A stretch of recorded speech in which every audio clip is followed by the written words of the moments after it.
দুই বদমাইশকে একসাথে হাতে নাতে ধরে ফেললো এবার রাই। হ্যাঁ বন্ধুরা, ভিডিওতে লাইক দিয়ে দেখতে থাকুন। নীলুকে বাড়ি শুদ্ধ কোথাও খুঁজে না পেয়ে রায়ের সন্দেহ শুরু হয়ে যায়। রাই বলতে থাকে যে আমি যদি খুব ভুল না হয়ে থাকি বৌমনি, আমি খুব ভালো করেই জানি যে এই মুহূর্তে আমি নীলুকে কোথায় পাবো। তখন এই কথা বলা মাত্র রাইয়ের মা বলতে থাকে যে দেখ রাই, একদম ঘুরিয়ে পেঁচিয়ে কথা বলবি না, তুই সোজাসুজি বলতো তুই কি ইঙ্গিত করছিস বলতো, কোথায় থাকতে পারে এখন নীলু।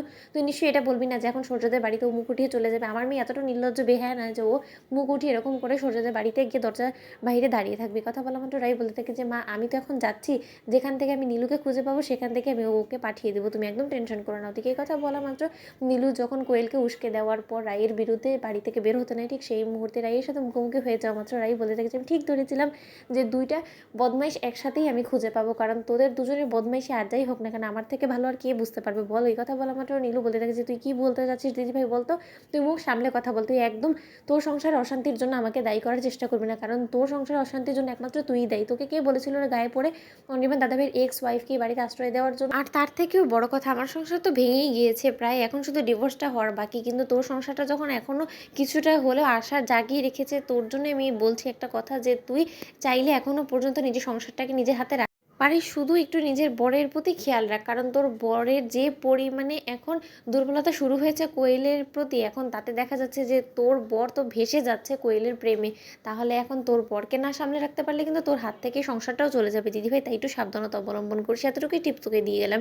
এর থেকে বেশি আমার মনে হয় না যে আমার তোকে বোঝানোর কোনো প্রয়োজন আছে, কারণ তুই নিজেই যথেষ্ট পরিমাণে ম্যাচিওর আছিস এই বিষয়ে। কথা বলা মাত্র নীলুকেও রায় বলতে থাকে যে দেখ নীলু, তুই যে সাজেশনগুলো আমাকে দিলি না তার জন্য তো থ্যাংক ইউ সো মাচ, কিন্তু তোকে একটা কথা আমি জানিয়ে রাখছি যে তোর যদি এতটা এক্সপিরিয়েন্স থেকে থাকতো না সংসার জীবন নিয়ে, তাহলে আর যাই হোক না কেন এখন তোর সংসারটা অন্তত ভাঙতে বসতো না।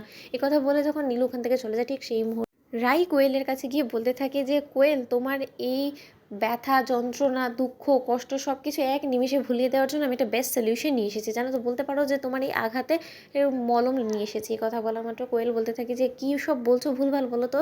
রাই, তুমি আমাকে নিশ্চয়ই ভুল বুঝেছো, ওর সেদিন অনির্বাণ আমাকে এতটা সেবা যত্ন করলো, তার জন্য ও স্রোতের বিয়েটা মিস করে ফেলো, তার জন্য তুমি আমার উপরে রেগে আছো তাই তো।